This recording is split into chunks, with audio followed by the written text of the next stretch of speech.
ਦੋਸਤੋ ਅੱਜ ਆਪਾਂ ਚਰਚਾ ਕਰਦੇ ਹਾਂ ਜਿਹੜੀ ਇਸ ਵਕਤ ਕਿਸਾਨਾਂ ਨੂੰ ਬਹੁਤ ਭਾਰੀ ਕਮੀ ਆ ਰਹੀ ਹੈ ਯੂਰੀਆ ਖਾਦ ਦੀ। ਆਪਾਂ ਸਾਰੇ ਜਾਣਦੇ ਹਾਂ ਕਿ ਕਣਕ ਦੀ ਜਿਹੜੀ ਬਿਜਾਈ ਆ ਉਹ ਬੜੇ ਜ਼ੋਰਾਂ ਤੇ ਆ ਪੰਜਾਬ ਦੇ ਵਿੱਚ, ਔਰ ਯੂਰੀਆ ਉਹਦਾ ਇੱਕ ਬਹੁਤ ਇੰਪੋਰਟੈਂਟ ਇਨਪੁਟ ਆ। ਅਗਰ ਯੂਰੀਆ ਖਾਦ ਨਹੀਂ ਪਾ ਸਕਣਗੇ ਤੇ ਕਣਕ ਦੀ ਝਾੜ ਤੇ ਸਿੱਧਾ ਅਸਰ ਪਵੇਗਾ, ਭਾਵ ਕਿ ਬਹੁਤ ਵੱਡੇ ਪੱਧਰ ਤੇ ਕਿਸਾਨਾਂ ਨੂੰ ਘਾਟਾ ਪਵੇਗਾ। ਪਹਿਲਾਂ ਹੀ ਕਿਸਾਨ ਪੰਜਾਬ ਦਾ 1 ਲੱਖ ਕਰੋੜ ਦਾ ਕਰਜ਼ਈ ਆ, ਔਰ ਆਤਮ ਹੱਤਿਆਵਾਂ ਨਿਰੰਤਰ ਪੰਜਾਬ ਦੇ ਵਿੱਚ ਹੋ ਰਹੀਆਂ। ਇਹਨਾਂ ਹਾਲਾਤਾਂ 'ਚ ਕਿਸਾਨਾਂ ਦੇ ਨਾਲ ਹੋਰ ਵਿਤਕਰਾ ਕਰਨਾ ਜਾਂ ਉਹਨਾਂ ਦੇ ਨਾਲ ਬਦਲਾਖੋਰੀ ਦੀ ਨੀਤੀ ਅਪਣਾਉਣਾ, ਇਹ ਬੀਜੇਪੀ ਦੀ ਕੇਂਦਰ ਸਰਕਾਰ ਨੂੰ ਬਿਲਕੁਲ ਨਹੀਂ ਸ਼ੋਭਦਾ। ਕਿਸਾਨ ਪਿਛਲੇ 2-3 ਮਹੀਨਿਆਂ ਤੋਂ ਬਿਲਕੁਲ ਸ਼ਾਂਤਮਈ ਢੰਗ ਦੇ ਨਾਲ ਆਪਣੇ ਮੁਜ਼ਾਹਰੇ ਕਰਨੇ ਨੇ, ਰੋਸ ਪ੍ਰਗਟ ਕਰਦੇ ਨੇ। ਇਹਨਾਂ ਤਾਂ ਉਹਨਾਂ ਦਾ ਅਧਿਕਾਰ ਹੈ ਨਾ ਡੈਮੋਕ੍ਰੈਟਿਕ ਤਰੀਕੇ ਦੇ ਨਾਲ। ਤੇ ਸਾਡੇ ਦੇਸ਼ ਦੀ ਸਰਕਾਰ ਨੇ ਪਿਛਲੇ 2-3 ਮਹੀਨਿਆਂ ਤੋਂ ਇਹ ਵੀ ਮੁਨਾਸਬ ਨਹੀਂ ਸਮਝਿਆ ਕਿ ਇਹਨਾਂ ਦੀਆਂ ਕੋਈ ਵਾਜਬ ਗੱਲਾਂ ਨੂੰ ਅਸੀਂ ਮੰਨ ਲਈਏ, ਕੁਝ ਉਹਨਾਂ ਨਾਲ ਵਾਅਦਾ ਕਰ ਲਈਏ, ਕੁਝ ਅਸੀਂ ਕਿਸਾਨੀ ਦੀ ਹਾਲਾਤ ਨੂੰ ਵੈਸੇ ਪੰਜਾਬ ਤੇ ਹਰਿਆਣੇ ਦੇ ਵਿੱਚ ਸੁਧਾਰਨ ਦੀ ਕੋਸ਼ਿਸ਼ ਕਰੀਏ। ਉਲਟਾ ਪਿਛਲੇ ਕੁਝ ਸਮੇਂ ਤੋਂ ਬੀਜੇਪੀ ਦੀ ਕੇਂਦਰ ਸਰਕਾਰ ਨੇ ਸਾਰੀਆਂ ਜਿਹੜੀਆਂ ਐਸੈਂਸ਼ੀਅਲ ਕਮੋਡਿਟੀਜ਼ ਪੰਜਾਬ ਵਿੱਚ ਆਉਣੀਆਂ ਸੀ, ਚਾਹੇ ਉਹ ਖਾਦ ਹੈ, ਚਾਹੇ ਉਹ ਕੋਲਾ ਹੈ, ਚਾਹੇ ਉਹ ਰੋਜ਼ਮਰਾ ਇੰਡਸਟਰੀ ਦੀ ਜਿਹੜੀ ਮੈਨੂਫੈਕਚਰਿੰਗ ਵਾਸਤੇ ਰॉ ਮਟੀਰੀਅਲ ਆਉਣਾ ਬਾਹਰੋਂ, ਉਹ ਸਾਰੀਆਂ ਟ੍ਰੇਨਸ ਬੰਦ ਕੀਤੀਆਂ। ਔਰ ਕਿਸਾਨ ਜਥੇਬੰਦੀਆਂ ਨੇ ਇੱਕ ਵਾਰ ਨਹੀਂ ਕਈ ਵਾਰ ਇਹ ਯਕੀਨ ਦਿਵਾਇਆ ਵਾ ਕਿ ਅਸੀਂ ਹਰ ਕਿਸਮ ਦੀ ਜਿਹੜੀ ਰੇਲ ਟਰੈਕ ਉਸ ਨੂੰ ਖਾਲੀ ਕਰ ਦਿੱਤਾ ਵਾ, ਸਟੇਸ਼ਨਾਂ ਤੋਂ ਉੱਠ ਚੁੱਕੇ ਨੇ। ਔਰ ਜਿਹੜੀਆਂ ਬੀਜੇਪੀ ਦੀ ਮਿਨਿਸਟਰਸ ਨਾਲ ਪਿਛਲੇ ਦਿਨੀ ਦਿੱਲੀ ਮੀਟਿੰਗ ਹੋਈ, ਉਹਦੇ 'ਚ ਵੀ ਉਹਨਾਂ ਨੂੰ ਯਕੀਨ ਦਿਵਾਇਆ ਕਿ ਅਸੀਂ ਕਿਸੇ ਤਰ੍ਹਾਂ ਦਾ ਵਿਘਨ ਨਹੀਂ ਪਾਵਾਂਗੇ। ਤੁਸੀਂ ਘੱਟੋ ਘੱਟ ਜਿਹੜਾ ਜ਼ਰੂਰੀ ਸਮਾਨ ਹੈ, ਕਿਉਂਕਿ ਪੰਜਾਬ ਦੇ ਜ਼ਰੀਏ ਹੋ ਕੇ ਜੰਮੂ ਕਸ਼ਮੀਰ ਨੂੰ ਜਿਹੜੇ ਸਾਡੇ ਜਵਾਨ ਫੌਜੀ ਬੈਠੇ ਨੇ ਬਾਰਡਰਾਂ ਦੇ ਉੱਤੇ, ਬਹੁਤ ਠੰਡ ਦੀ ਰੁੱਤ ਚੱਲ ਰਹੀ ਆ, ਇਹ ਸਾਰੀ ਸਮੱਗਰੀ ਉਹਨਾਂ ਨੂੰ ਵੀ ਲੋੜ ਆ। ਲੇਕਿਨ ਬੀਜੇਪੀ ਦੀ ਸਰਕਾਰ ਟਸ ਤੋਂ ਮਸ ਨਹੀਂ ਹੋ ਰਹੀ। ਅੱਜ ਚੰਡੀਗੜ੍ਹ ਉਹਨਾਂ ਦੀ ਇੱਕ ਹੋਰ ਬੈਠਕ ਹੋਣ ਜਾ ਰਹੀ ਹੈ। ਅਸੀਂ ਇਹੀ ਉਮੀਦ ਕਰਦੇ ਹਾਂ ਕਿ ਬੀਜੇਪੀ ਤਰਕ ਦੇਖੇਗੀ। ਕਿਸਾਨਾਂ ਦੇ ਇਸ ਵਕਤ ਜਿਹੜੇ ਆਰਥਿਕ ਹਾਲਾਤ ਨੇ ਸਾਰੇ ਦੇਸ਼ ਦੇ ਔਰ ਖਾਸ ਤੌਰ ਤੇ ਪੰਜਾਬ ਦੇ, ਉਹਨਾਂ ਨੂੰ ਮੱਦੇਨਜ਼ਰ ਰੱਖ ਕੇ ਉਹਨਾਂ ਦੀ ਜਿਹੜੀਆਂ ਬਹੁਤ ਵਾਜਬ, ਬਹੁਤ ਲੈਜੀਟੀਮੇਟ ਡਿਮਾਂਡਸ ਨੇ ਪੰਜਾਬ ਦੇ ਕਿਸਾਨਾਂ ਦੀਆਂ, ਉਹਨਾਂ ਨੂੰ ਮੰਨ ਕੇ ਤੇ ਉਹਨਾਂ ਦੇ ਨਾਲ ਫੈਸਲਾ ਕਰਕੇ ਤੇ ਲੋਕ ਪੰਜਾਬ ਦੇ ਵਿੱਚ ਮੁੜ ਨਾਰਮਲ ਲਾਈਫ ਜਿਹੜੀ ਸ਼ੁਰੂ ਕੀਤੀ ਜਾ ਸਕਦੀ, ਉਹਦੇ 'ਚ ਮਦਦ ਕਰੇਗੀ। ਪੰਜਾਬ ਪਹਿਲਾਂ ਹੀ ਪਿਛਲੇ ਕੁਝ ਸਮੇਂ ਤੋਂ ਕੋਵਿਡ ਮਹਾਮਾਰੀ ਦੇ ਦੌਰਾਨ ਔਰ ਹੁਣ ਕਿਸਾਨਾਂ ਦੇ ਸੰਘਰਸ਼ ਨੂੰ ਲੈ ਕੇ ਆਰਥਿਕ ਤੌਰ ਤੇ ਪੰਜਾਬ ਬਹੁਤ ਵੱਡੇ ਪੱਧਰ ਦੇ ਉੱਤੇ ਪਹਿਲਾਂ ਹੀ ਨੁਕਸਾਨ ਹੋ ਚੁੱਕਾ। ਇੰਡਸਟਰੀ ਨੂੰ ਵੀ ਹੋ ਚੁੱਕਾ ਵਾ, ਐਗਰੀਕਲਚਰ ਨੂੰ ਹੋ ਚੁੱਕਾ ਵਾ। ਔਰ ਜਿਹੜਾ ਸਾਡਾ ਹੱਕੀ ਪੈਸੇ ਨੇ ਪੰਜਾਬ ਦੇ, ਚਾਹੇ ਉਹ 10,000 ਕਰੋੜ ਰੁਪਇਆ GST ਦਾ ਜਿਹੜਾ ਕੇਂਦਰ ਦੀ ਸਰਕਾਰ ਨੇ ਰੋਕਿਆ ਹੋਇਆ ਜਾਣਬੁੱਝ ਕੇ, ਸਾਡਾ ਰੂਰਲ ਡਿਵੈਲਪਮੈਂਟ ਫੰਡ ਰੋਕ ਦਿੱਤਾ ਵਾ। ਔਰ ਇਸ ਤਰ੍ਹਾਂ ਨਾਲ ਜੋ ਸਾਡੇ ਇੰਪੋਰਟੈਂਟ ਜੋ ਸਾਡਾ ਇੱਕ ਅਧਿਕਾਰ ਬਣਦਾ ਪੰਜਾਬ ਦਾ, ਕਿਉਂਕਿ ਅਕਸਰ ਪੰਜਾਬ ਵੀ ਤਾਂ ਇਸ ਦੇਸ਼ ਦਾ ਹਿੱਸਾ ਵਾ, ਉਹ ਵੀ ਹਰ ਕਿਸਮ ਦਾ ਵਿਅਕਤੀ ਜਿਹੜਾ ਹਰ ਕਿਸਮ ਦਾ ਟੈਕਸ ਅਦਾ ਕਰ ਰਿਹਾ ਵਾ। ਸਾਡੇ ਪੈਸੇ ਕੇਂਦਰ ਕੋਲ ਜਾਂਦੇ ਨੇ, ਉਹ ਉਸੇ ਹੀ ਪੈਸੇ ਨਾਲ ਇਹ ਸਾਰਾ ਪੰਜਾਬ ਜਾਂ ਹੋਰ ਸੂਬੇ ਜਿਹੜੇ ਚਲਾਏ ਜਾਂਦੇ ਨੇ। ਇਸ ਲਈ ਜਿਹੜਾ ਰਵੱਈਆ ਅਖਤਿਆਰ ਕੀਤਾ ਹੈ ਬੀਜੇਪੀ ਨੇ, ਉਹ ਮੈਂ ਸਮਝਦਾ ਕਿ ਇੱਕ ਗੈਰ ਵਾਜਬ ਵੀ ਆ ਤੇ ਤਾਨਾਸ਼ਾਹ ਵਾਲਾ ਰਵੱਈਆ, ਉਹ ਕੋਈ ਜਮਹੂਰੀਅਤ ਵਾਲਾ ਰਵੱਈਆ ਨਹੀਂ ਗਾ। ਕਿਉਂਕਿ ਜਮਹੂਰੀਅਤ ਦਾ ਤਾਂ ਸਾਦਾ ਜਿਹਾ ਅਸੂਲ ਆ ਕਿ ਸਰਕਾਰਾਂ ਉਹ ਕਾਨੂੰਨ ਬਣਾਉਣਗੀਆਂ ਜਿਹੜੇ ਕਾਨੂੰਨ ਆਮ ਜਨਤਾ ਨੂੰ, ਆਮ ਲੋਕਾਂ ਨੂੰ ਪ੍ਰਵਾਨ ਹੋਣਗੇ। ਤੇ ਪੰਜਾਬ ਦੇ ਲੋਕ 3 ਕਰੋੜ ਆਬਾਦੀ ਆਪਣੇ ਜਜ਼ਬਾਤਾਂ ਦੀ ਤਰਜਮਾਨੀ ਪੰਜਾਬ ਵਿਧਾਨ ਸਭਾ ਵਿੱਚ ਕਰ ਚੁੱਕੀ ਆ। ਵਿਧਾਨ ਸਭਾ 'ਚੋਂ ਅਸੀਂ ਮਤੇ ਪਾਸ ਕਰ ਦਿੱਤੇ।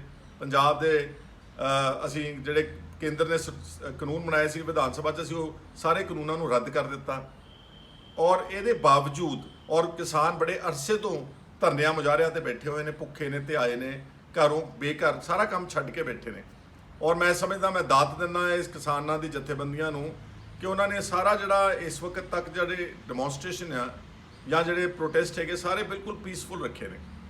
ਔਰ ਮੈਂ ਸਮਝਦਾ ਕਿ ਅਗਰ ਪੰਜਾਬ ਦੇ ਵਿੱਚ ਇਸੇ ਤਰ੍ਹਾਂ ਹੀ ਅੱਖੜ ਰਵੱਈਆ ਰੱਖਿਆ ਕੇਂਦਰ ਸਰਕਾਰ ਨੇ ਤੇ ਪੰਜਾਬ ਨੂੰ ਇੱਕ ਵਿਤਕਰੇ ਦੀ ਭਾਵਨਾ ਨਾਲ ਦੇਖਦੇ ਰਹੇ, ਜਾਂ ਪੰਜਾਬ ਨੂੰ ਐ ਸਮਝਿਆ ਜਾ ਰਿਹਾ ਜਿੱਦਾਂ ਪੰਜਾਬ ਭਾਰਤ ਦਾ ਨਹੀਂ ਬਲਕਿ ਕਿਸੇ ਦੁਸ਼ਮਣ ਦੇਸ਼ ਦਾ ਇੱਕ ਸੂਬਾ, ਇਸ ਤਰ੍ਹਾਂ ਦਾ ਰਵੱਈਆ ਕਰਦੇ ਗਏ, ਤਾਂ ਮੈਂ ਸਮਝਦਾ ਕਿ ਕਿਸੇ ਵੇਲੇ ਪੰਜਾਬ ਦੇ ਹਾਲਾਤ ਵਿਗੜ ਵੀ ਸਕਦੇ ਨੇ। ਪੰਜਾਬ ਨੇ ਪਹਿਲਾਂ ਹੀ 80 ਦੇ ਦਹਾਕੇ ਦੇ ਵਿੱਚ ਬਹੁਤ ਸੰਤਾਪ ਹੰਡਾਇਆ, ਬਹੁਤ ਨੁਕਸਾਨ ਹੋਇਆ, ਬਹੁਤ ਖੂਨ ਖਰਾਬਾ ਹੋਇਆ। ਔਰ ਜਦੋਂ ਸਰਕਾਰਾਂ ਕੋਈ ਜਿਹੜੀਆਂ ਆਮ ਜਨਤਾ ਦੀਆਂ ਭਾਵਨਾਵਾਂ ਦੇ ਅਨੁਕੂਲ ਕੰਮ ਨਹੀਂ ਕਰਦੀਆਂ, ਤਾਂ ਜਿਹੜਾ ਇਹ ਐਲੀਮੈਂਟ ਹੁੰਦਾ ਜਿਹੜਾ ਉਸ ਵਕਤ ਦਾ ਫਾਇਦਾ ਉਠਾ ਕੇ ਕਿਸੇ ਵੀ ਤਰੀਕੇ ਨਾਲ ਵਾਇਲੈਂਸ ਇੰਟਰੋਡਿਊਸ ਕਰ ਸਕਦਾ, ਕਿਸੇ ਤਰ੍ਹਾਂ ਮਾਰ ਧਾੜ ਕਰ ਸਕਦਾ, ਸਰਕਾਰ ਉਹਨਾਂ ਨੂੰ ਮੌਕਾ ਦੇ ਰਹੀ ਹੈ। ਔਰ ਮੈਂ ਸਮਝਦਾ ਕਿ ਜੇ ਪੰਜਾਬ ਦੇ ਕਿਸੇ ਤਰ੍ਹਾਂ ਦੇ ਹਾਲਾਤ ਵਿਗੜੇ, ਉਹਦੇ ਲਈ ਸਿੱਧੀ ਬੀਜੇਪੀ ਦੀ ਸਰਕਾਰ ਜਿਹੜੀ ਉਹ ਆਪ ਜ਼ਿੰਮੇਵਾਰ ਹੋਵੇਗੀ। ਇਸ ਲਈ ਸਾਡੀ ਮੰਗ ਆ ਕਿ ਜਿਹੜੀ ਯੂਰੀਆ ਹੈ, ਔਰ ਸਾਡੇ ਕੋਲ 2 ਪਲਾਂਟਸ ਨੇ ਵੱਡੇ ਜਿਹੜੇ ਫਰਟੀਲਾਈਜ਼ਰਸ ਦੇ ਨੇ, ਇੱਕ ਨੰਗਲ ਵਿਖੇ ਆ NFL ਦਾ ਪਲਾਂਟ ਆ, ਔਰ ਇੱਕ ਬਠਿੰਡਾ ਵਿਖੇ ਆ।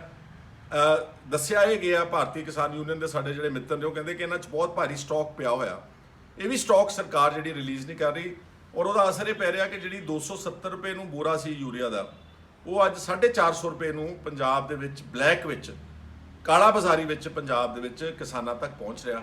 ਤਾਂ ਉਹ ਕਿਸਾਨਾਂ ਦੀ ਸੁਭਾਵਕ ਹੈ ਕਿ ਇਨਪੁਟ ਕਾਸਟ ਵੱਧ ਜਾਣੀ ਹੈ, ਤੇ ਜੇ ਯੂਰੀਆ ਕਈਆਂ ਨੂੰ ਨਾ ਹੀ ਮਿਲਿਆ ਤੇ ਕਣਕ ਦੀ ਜਿਹੜੀ ਫਸਲ ਆ ਉਹ ਮੈਂ ਸਮਝਦਾ ਕਿ ਉਹਦਾ ਪ੍ਰੋਪਰ ਝਾੜ ਨਹੀਂ ਆਵੇਗਾ। ਇਸ ਲਈ ਬੀਜੇਪੀ ਦੀ ਸਰਕਾਰ ਨੂੰ ਆਪਣਾ ਰਵੱਈਆ ਬਦਲ ਕੇ ਅੱਜ ਵੀ ਕਿਸਾਨਾਂ ਦੇ ਨਾਲ ਜੋ ਉਹਨਾਂ ਦੀਆਂ ਹੱਕੀ ਮੰਗਾਂ ਉਹ ਪ੍ਰਵਾਨ ਕਰਨੀਆਂ ਚਾਹੀਦੀਆਂ, ਔਰ ਇਹਦੇ ਦੌਰਾਨ ਸਾਰੇ ਪੰਜਾਬ ਦੀਆਂ ਟ੍ਰੇਨ ਸਰਵਿਸਿਜ਼ ਸ਼ੁਰੂ ਕਰਨੀਆਂ ਚਾਹੀਦੀਆਂ।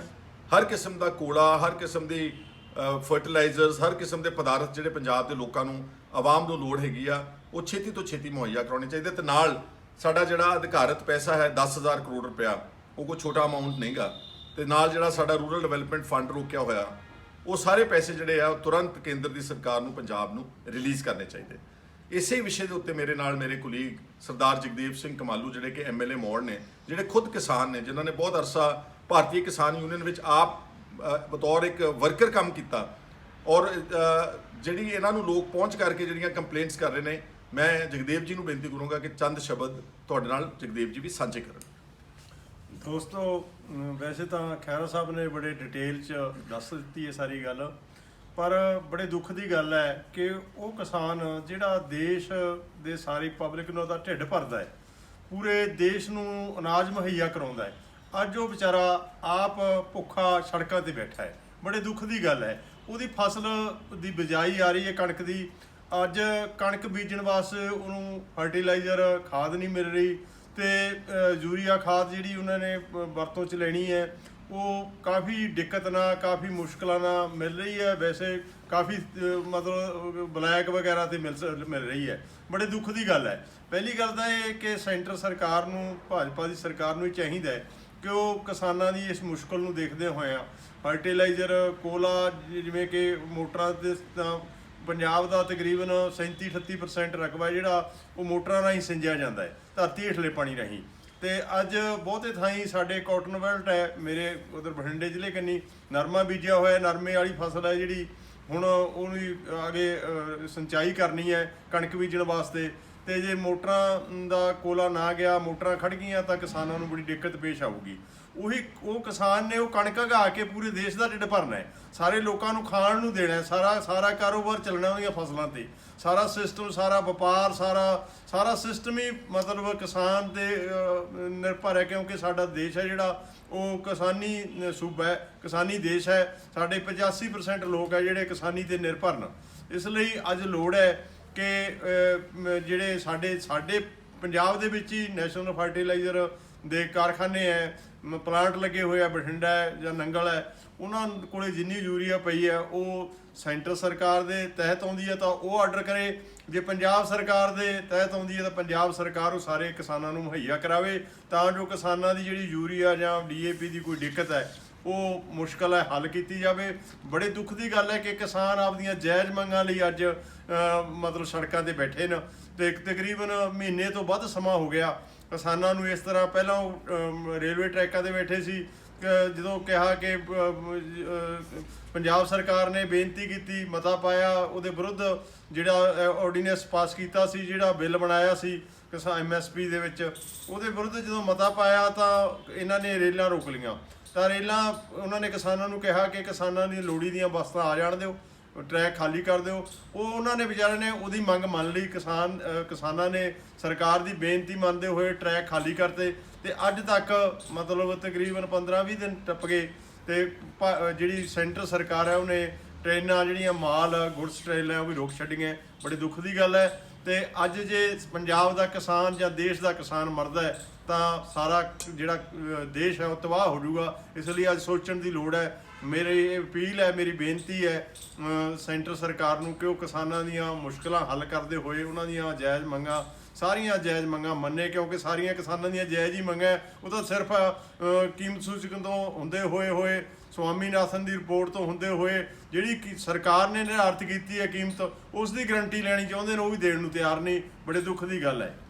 ਜਿਸ ਤਰ੍ਹਾਂ ਜਗਦੇਵ ਜੀ ਨੇ ਦੱਸਿਆ ਕਿ ਬਹੁਤ ਭਾਰੀ ਵਿਤਕਰਾ ਕੀਤਾ ਜਾ ਰਿਹਾ, ਔਰ ਮੈਂ ਹੈਰਾਨ ਹਾਂ ਕਿ ਜਿਹੜੇ ਦਿੱਲੀ ਵਿੱਚ ਬੈਠੇ ਨੇ ਰਾਜ ਚਲਾ ਰਹੇ ਨੇ, ਉਹਨਾਂ ਨੂੰ ਆਮ ਜਨਤਾ ਦੇ, ਆਮ ਆਵਾਮ ਦੇ, ਕਿਸਾਨਾਂ ਦੇ, ਖੇਤ ਮਜ਼ਦੂਰਾਂ ਦੇ, ਉਹਨਾਂ ਦੇ ਹਾਲਾਤ ਤੇ ਕੋਈ ਤਰਸ ਨਹੀਂ ਆਉਂਦਾ। ਉਹਨਾਂ ਨੂੰ ਕੋਈ ਲੱਗਦਾ ਨਹੀਂਗਾ ਕਿ ਸਾਡੇ ਦੇਸ਼ ਦੇ ਵਸਿੰਦੇ ਨੇ, ਇਹਨਾਂ ਨੇ ਬੜੀ ਮਿਹਨਤ ਕੀਤੀ ਹੈ, ਇਹਨਾਂ ਨੇ ਹਰ ਪੱਖ, ਚਾਹੇ ਉਹ ਖੇਤੀ ਦਾ ਮੈਦਾਨ ਹੈ, ਚਾਹੇ ਉਹ ਫੌਜ ਦਾ ਮੈਦਾਨ ਹੈ, ਬਾਰਡਰਾਂ ਤੇ ਰਾਖੀ ਕਰਨ ਦੀ ਗੱਲ ਆ, ਹਰ ਕਿਸਮ, ਹਰ ਵੱਡੇ ਤੋਂ ਵੱਡਾ ਯੋਗਦਾਨ ਪੰਜਾਬ ਦੇ ਬਹਾਦਰ ਲੋਕਾਂ ਨੇ ਪਾਇਆ, ਚਾਹੇ ਉਹ ਸਪੋਰਟਸ ਹੈ, ਹਰ ਗੱਲ ਵਿੱਚ।